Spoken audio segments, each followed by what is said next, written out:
Alright, here's the situation. So I've got a very old pocket watch. It's a Peck pocket watch. I've got two plates here. So I've got I got a sacrifice watch that I bought and the one that doesn't work. So the problem was when I put my mainspring in and I got the barrel all sorted out, the arbor here is a bit too thick to fit into this plate. So if I take this cool little jewel hole gauge I have here, I just put this into the hole here. This hole measures at around 25. Now if I take the same gauge and measure this hole measures around 23. So the arbor does not fit through the hole and work its way in, so it's in proper seated place, so properly seated. So what I'm going to have to do, I want to use this front plate. If I don't use this top plate, then I've got a real jewel issue with this other plate.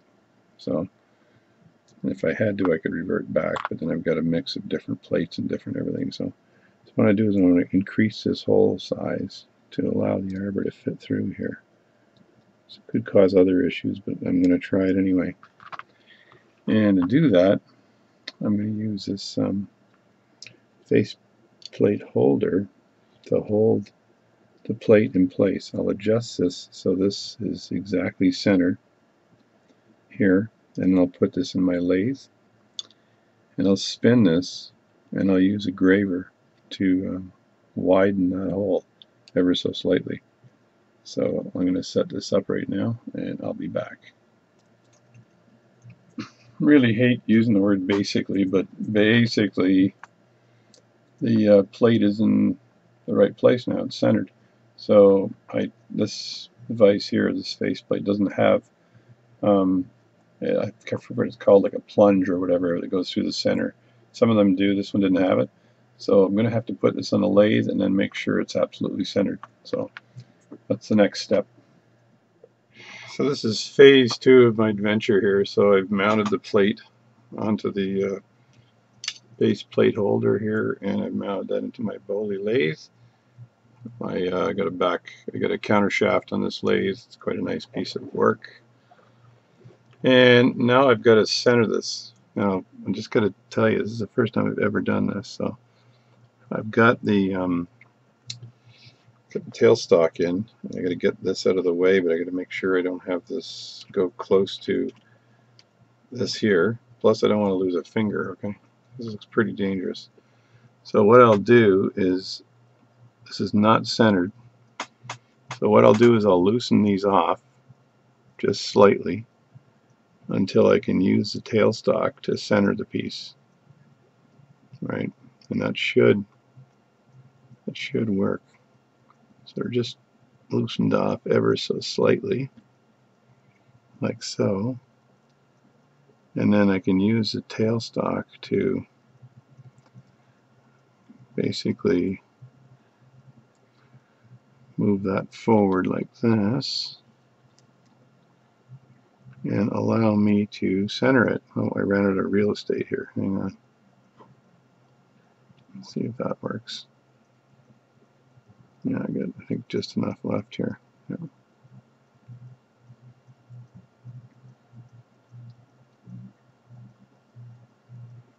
There, that is centered now. As you can see, I make sure this is tight, so it's no issue there. And I'm going to leave this basically in the center of this hole while I spin this around and tighten these. These are relatively flat, and I had to make sure that when I peg these in or flatten these in, there's little knobbies on the faceplate that are used for sinking into the bottom part of the movement. And plus you don't want to be near any jewels, because you could ruin a jewel So there we go. Now if I spin that, see if I can, if I touch that with this, see if there's any movement. There's a little tiny bit, but it's minimal.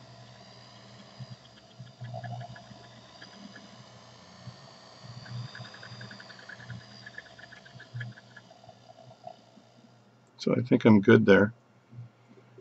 It's kind of wearing out my thing here. So okay, that's good. And that's the second. So I was trying to use a carbide graver to increase the size of the hole, but I may have to drill it out. Not sure. My first problem is the base of this is hitting the faceplate, so I don't want that to happen. So I basically got to replace that with a different one. So I'm going to do that. Just put this aside for a second and grab a different one that would work. So just putting this back together, as you can see, just so I don't lose anything. And I've got a different one here because someone told me you should have tons of tool rests, and I think they're right. So I'm going to see if this tool rest can get any closer. Close enough for me to feel comfortable to get in there with a graver. And probably a stupid thing to do, but what the heck, as long as I don't lose any fingers, as they say. So what I'll do is flip this thing around. Not sure why it's facing that way, but it is.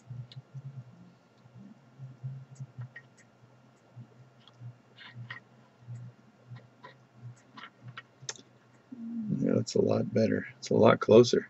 I'm not sure if it's still close enough that I won't cut my fingers off. So that's it there. The handle here is going to hit this, so the second I turn that on. So can't work it that way. See if I turn it around this way.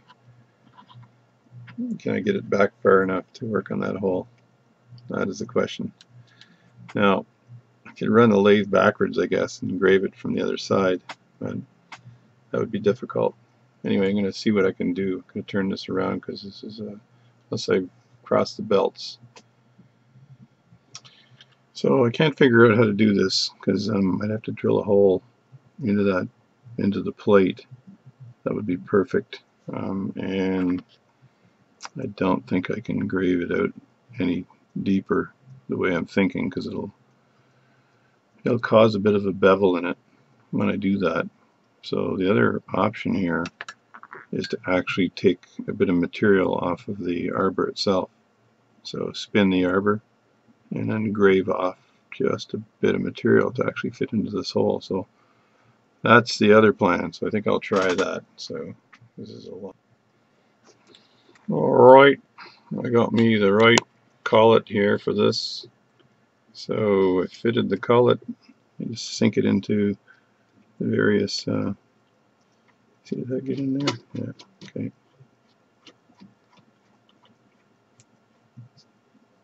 There we go. That should be.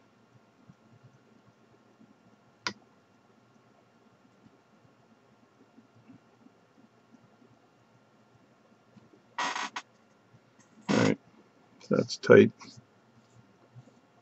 in there.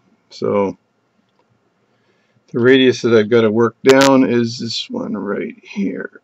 And this is so the plate fits in.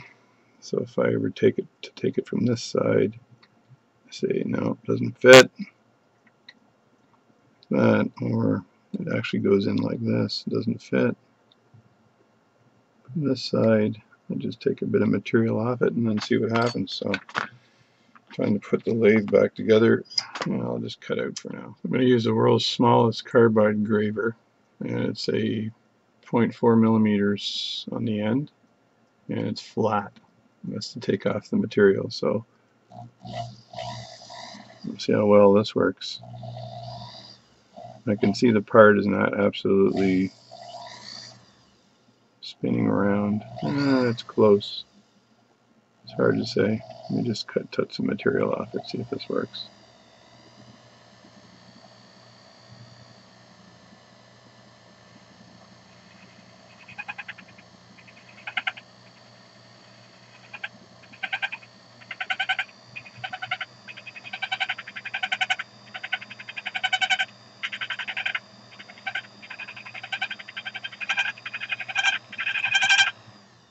definitely don't want to take too much material off because it'll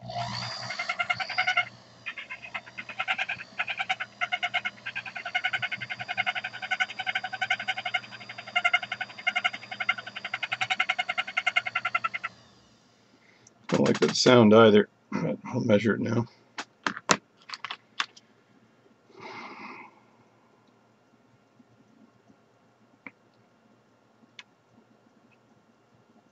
Ooh, it's close. You can feel it trying to go in there. Took a little bit more off. So what I'm going to do is see if I can basically, this is not rounding enough, whatever the term is. So I think what I'll do is I'll tighten this up a bit like this. It's a little bit loose there, and then you can run it, and turn it, and then use a stick here just to make sure it's true.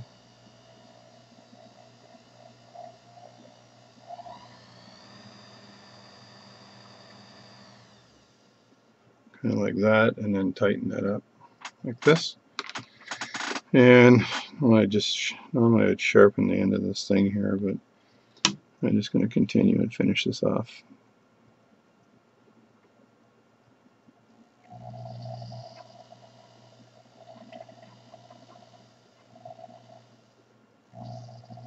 That's definitely not round.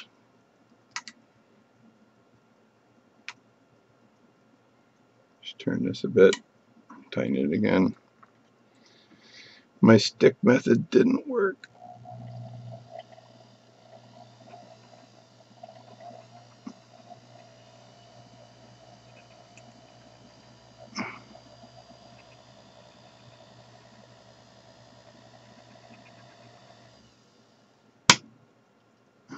Try this again here.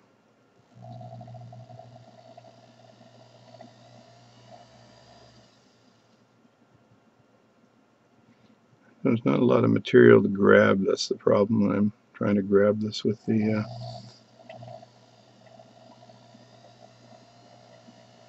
that looks pretty good there.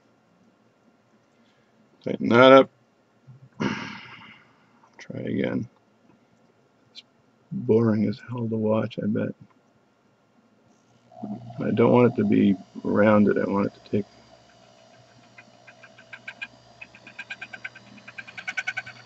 the right amount of material so it rests.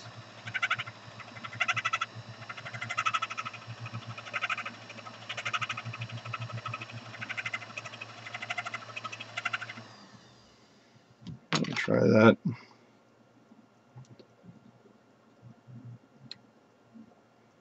Man, that's close. It's almost in. Might be in here. Well, a little tiny bit more, I think.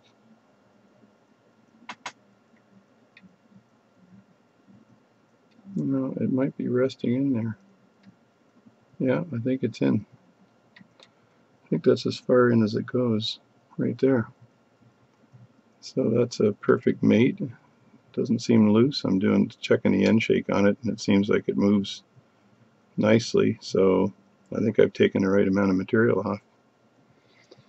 So let me just take this piece out of the lathe here, bring it up for some close examination, and drop it in the hole and see if that works. Yeah, that's perfect. That is perfect. So I think I did it. So as opposed to making the plate bigger, I made the arbor smaller. That was a smarter move. So anyway, adventures in watchmaking, I guess. So you got to think way outside the box sometime to make things work. And the reason this happened is because I used a different plate, and it's just same brand, same, you know, HE Peck watch, everything, but this plate was just slightly different, so which causes this to have a problem. So anyway, I'm going to reassemble the watch, and that's it. And hopefully, I'm not sure if you learned anything today, but hopefully it was interesting. So I put the arbor back in, And I put the spring back in, a new mainspring. And I'm going to put some oil.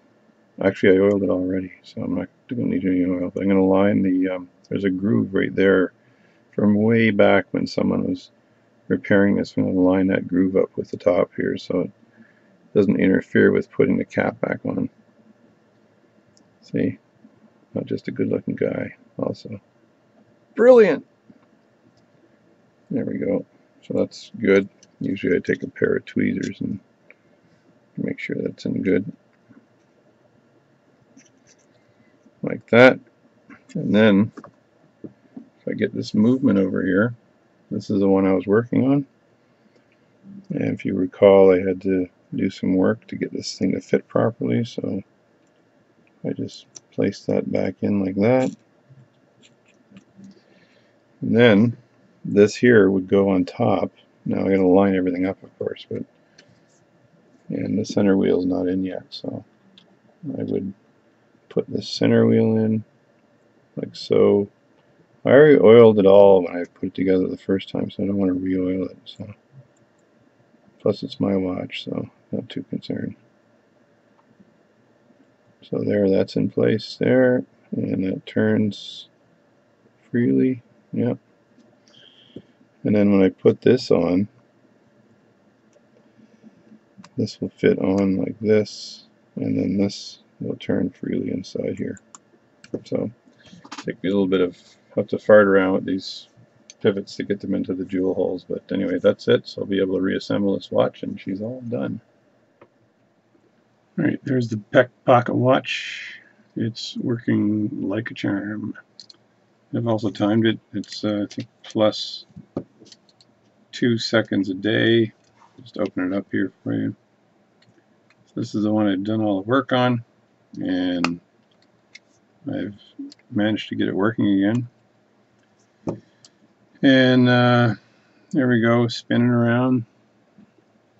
It's not got an okay amplitude for an old watch. I had to shim it as well, shim the balance cock on this side as well. So other than that, I just wanted to show you the watch that ends up working. So where I did the work was right underneath this this little plate here, and this is where I had to take this particular arbor here and take material off to fit through the plate, because I borrowed this plate from the sacrifice movement I got from Henry Peck sacrifice movement. So it's working, it's keeping time, and it's a nice old watch. And so there we go. It's a Henry Peck, and it's repaired. Hands are on, and it's keeping pretty good time. So here's the Peck. And in case you're interested, here's my new Russian watch.